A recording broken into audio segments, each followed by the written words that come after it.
Smash 4, truly a marvel of modern game design. Carefully constructed by some of the industry's finest, polish does not even begin to describe it. But amongst this beautiful conglomeration of ideas, there's just one little thing. They couldn't even make Mac's move work at all. So today I'm gonna take a look at all of Mac's hitboxes and tell you why some of them suck. Go! Let's start with F-Tilt, since it's one of the most notorious ones. If you played Mac for more than it took for him to get nerfed, which granted was not a very long time, you should have had this happen to you at least once. For some weird reason, F-Tilt has a tendency to just not work properly. It's supposed to be able to connect the first hit into the second one, and this is what happens most of the time, but there are numerous occasions where this hitbox fails to connect. For a long time I was completely unable to find out why this happened. I thought it could happen because of STI, or maybe the knockback growth of the move was too high and it caused it to miss. But I managed to actually find out why it happens, and it's kinda stupid. The biggest hitbox on Mac's F-Tilt launches at a 60-degree angle, as opposed to the other angle which launches at 28 degrees.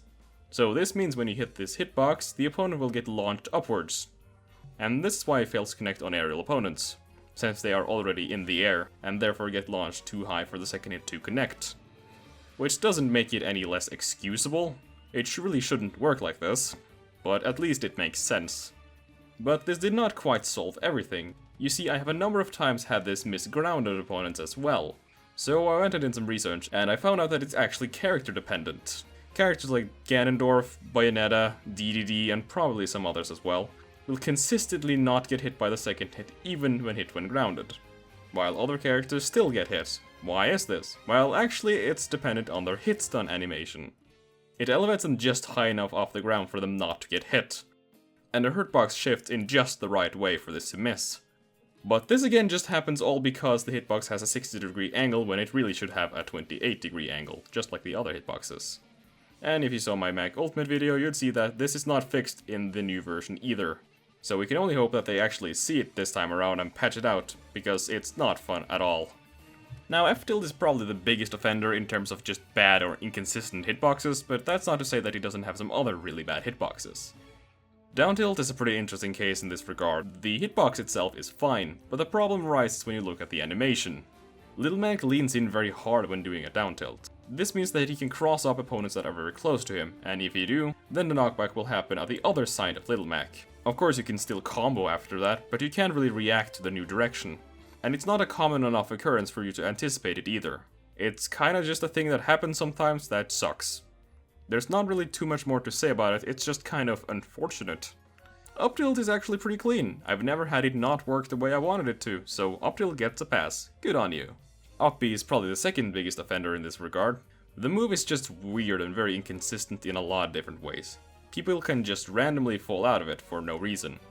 Sometimes it's the first hitbox that fails to connect into the multi-hits, and other times it's the multi-hits that fail to connect into the other multi-hits. Even when hitting grounded opponents at point blank range, it can still just screw up for no reason.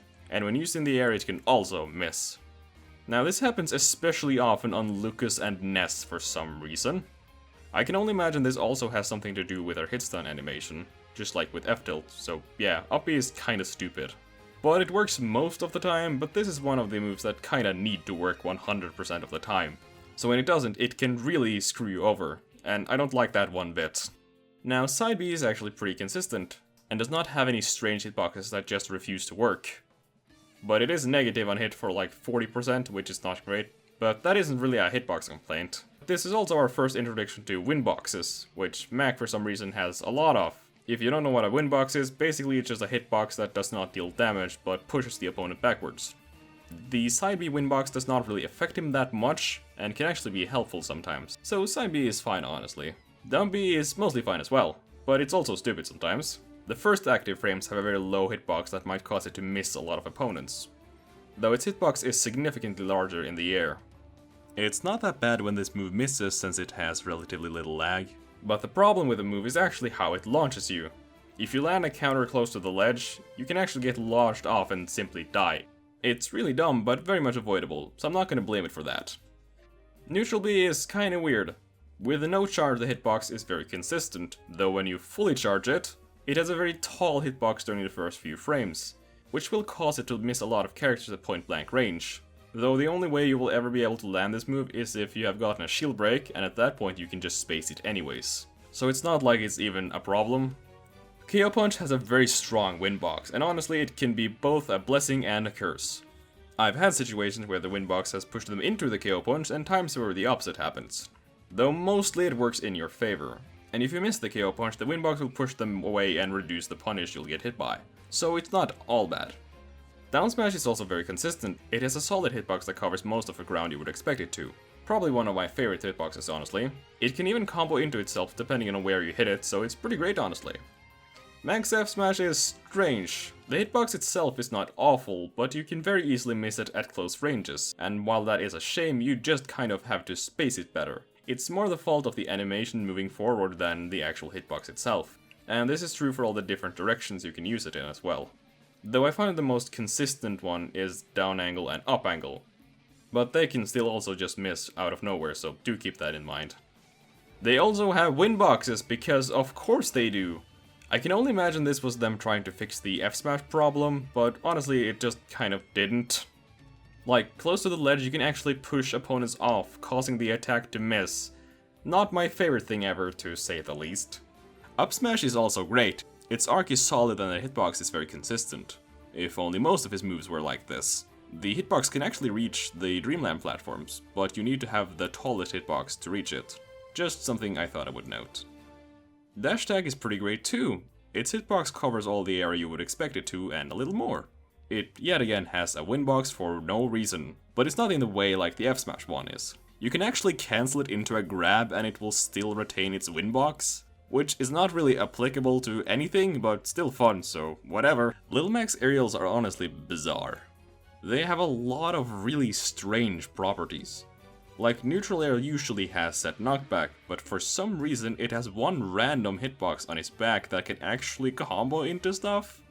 I'm not going to go into too much detail about it right here, since I'm actually going to make a video talking about just his aerials later. The same is true for down air. Just strange hitboxes. Again, I'll talk more about it in a later video, so look forward to that. Jab is not very consistent either. At low percents, the move does not actually combo into itself, and the rapid jab is stupidly easy to SDI out of. Though there is this little thing that can happen if you get the first hit of jab in just the right spot, and then just hold the button down. But overall, jab besides the first two hitboxes can be inconsistent sometimes. Anyways, that's about it. I just wanted to showcase some of Little Mac's dumb hitboxes, since stuff like this happens to me quite a lot. And I've just never been able to really figure out why. But now I at least have an understanding of why it happens, and I hope you learned something too. So as always, thank you so much for watching.